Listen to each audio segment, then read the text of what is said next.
In nomine Patris et Filii et Spiritus Sancti. Amen. Magandang umaga sa ating lahat sa mga panig ng buong mundo. Mga nakikinig at nanonood ngayon, atin naman pakinggan ang mabuting balita ng Panginoon ayon kay San Lucas. Glory to you, Lord Jesus Christ. Noong panahong iyon, sinabi ni Jesus sa kanyang mga alagad, "Tandaan ninyo ito, kung alam lamang ng puno ng sambahayan kung anong oras darating ang magnanakaw, hindi niya pababayaang pasukin ang kanyang bahay. Kayo may dapat humanda sapagkat darating ang anak ng tao sa oras na hindi ninyo inaasahan." Itinanong ni Pedro, "Panginoon, sinasabi po ba ninyo ang talinhagang ito para sa amin o para sa lahat?" Tumugon ang Panginoon, "Sino nga ang tapat at matalinong alipin? Hindi ba siya ang mapamamahalain ng kanyang Panginoon sa sambahayang nito upang magbigay sa ibang mga alipin ng kanilang pagkain sa karampatang panahon?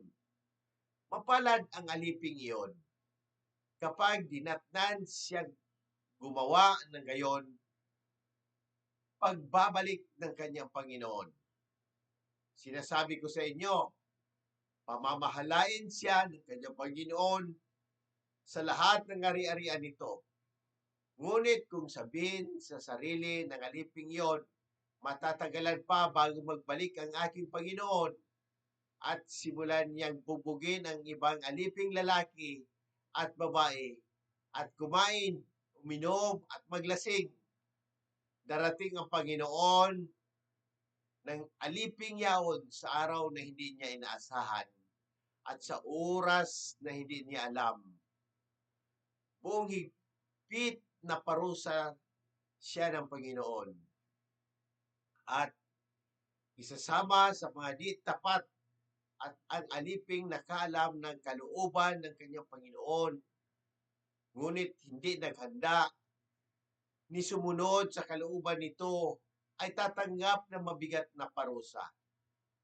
Ngunit ang aliping hindi nakaalam ng kalooban ng kanyang Panginoon at gumawa ng mga bagay na narapat niyang pagdusahan at ay tatanggap ng magaang parusa. Ang binigyan ng maraming bagay ay hahanapan ng maraming bagay, at ang pinagkatiwalaan ng lalong maraming bagay ay pananagutin ng lalong maraming bagay. Ang mabuting balita ng Panginoon. Praise to you, Lord Jesus Christ. Pagnilayan natin bilang Romanong Katoliko sa unang pagbasa sa Efeso at sa Memorial of St. John of Capistrano, pari. Ang Ibanghelyong ngayon mula sa kay San Lucas ay naglalaman ng isang mahalagang paalala tungkol sa pagiging handa sa muling pagdating ni Kristo. Ibinigay ni Jesus ang talinhaga ng puno ng sambahayan at ng kanyang mga alipin upang ipakita na tayo bilang mga alagad ay dapat palaging maging handa at tapat sa ating pananagutan. Una, pagiging handa at tapat na alipin. Ang mensahe ni Kristo sa Ebanghelyo ay malinaw. Tayo ay naasahan maging tapat at mapagkakatiwalaan sa mga bagay na ipinagkaloob sa atin. Tayo ay tulad ng alipin na inatasang pamahalaan ng sambahayan habang wala ang Panginoon. Sa ating buhay, ipinagkaloob sa atin ang iba't ibang responsibilidad, maging sa ating pamilya, trabaho, komunidad at sa sambahayan. Ang pagiging handa ay nangangahulugan ginagawa natin ng mga bagay na ayon sa kalooban ng Diyos kahit na hindi natin alam kung kailan siya muling darating. Sa konteksto ng ating panahon, maaaring magbigay tayo ng mga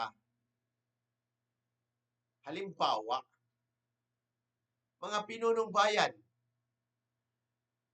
ang mga leader ng ating pamahalaan ay pinagkatiwalaan ng kapangyarihan upang maglingkod sa bayan.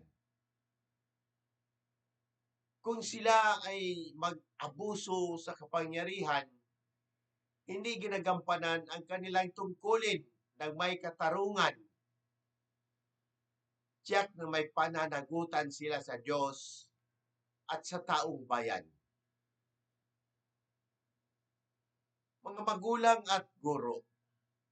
Bilang mga magulang at guro, mayroon tayong malaking tungkulin na ituro ang tamang landas sa ating mga anak at mag-aral kung pabayaan natin sila o hindi natin sila tuturuan ng wastong asal at pananalig sa Diyos.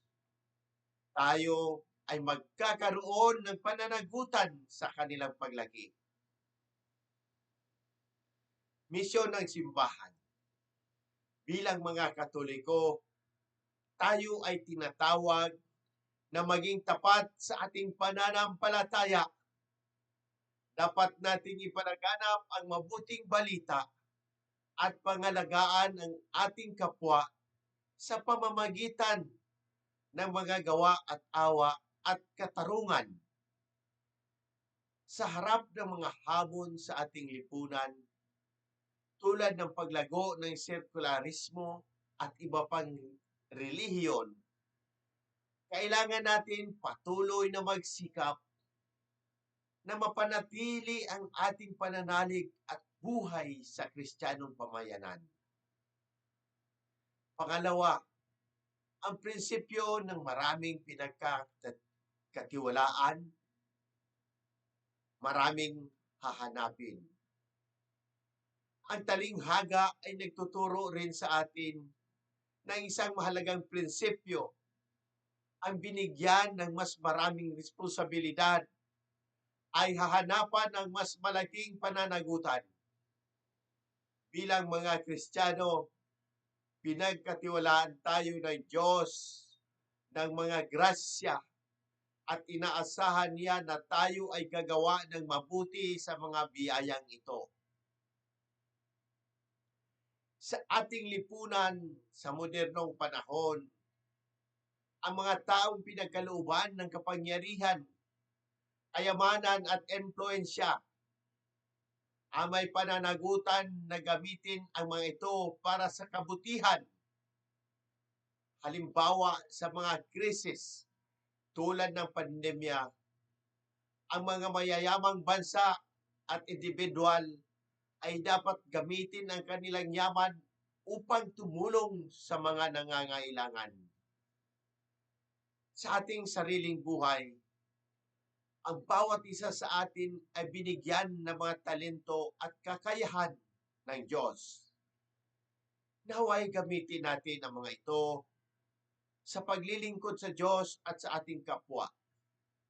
Sa simbahan, maaari nating ituring ang bawat Kristiyano na may tungkulin na ipalaganap ang pananampalataya at gumawa ng kabutihan, lalo na sa panahon na maraming naliligaw ng landas. Ang kapistahan ni San Juan ng Capistrano ay isang paring Prangkiskano, ay isang paalala ng pagmimisyon at katatagan sa pananampalataya. Kilala si San Juan sa kanyang pagiging masigasig na misyonero, lalo na sa pagsuporta sa mga krusada at sa pagtatanggol ng panampalatayang Katoliko laban sa mga erehi. Sa kasalukuyang panahon, Ang kanyang buhay ay nagsisilbing inspirasyon sa mga Katoliko na magiging sagisag sa pagdadala ng Ebanghelyo, lalo na sa mga lugar o sitwasyon kung saan ang pananampalataya ay sinusubok. Naway maging tapat tayo sa ating mga tungkulin bilang mga tagasunod ni Kristo, palaging handa sa kanyang pagbabalik at magsilbing liwanag sa iba sa pamamagitan ng ating mga gawa ng kabutihan. Sa muli, hinihikayat ko ang lahat, Katoliko man o hindi, na magtanong at pagnilayan ng mensahe ng Ebanghelyong ito. Kung may mga katanungan kayo tungkol sa pananampalataya, ang ating simbahan o anumang aspeto ng ating buhay, bukas ang aking puso na sagutin ang mga ito. Sama-sama natin pagnilayan at pahalagahan ng habag at pag-ibig ng Diyos na ipinahayag ni Jesus sa Ebanghilyong ito. Sa pamamagitan ng ating mga gawain at salita, naway maging daluyan tayo ng habag at pagmamahal ng Diyos sa lahat ng tao. Amen. In nomine Patris et Filii et Spiritus Sancti. Amen. God bless!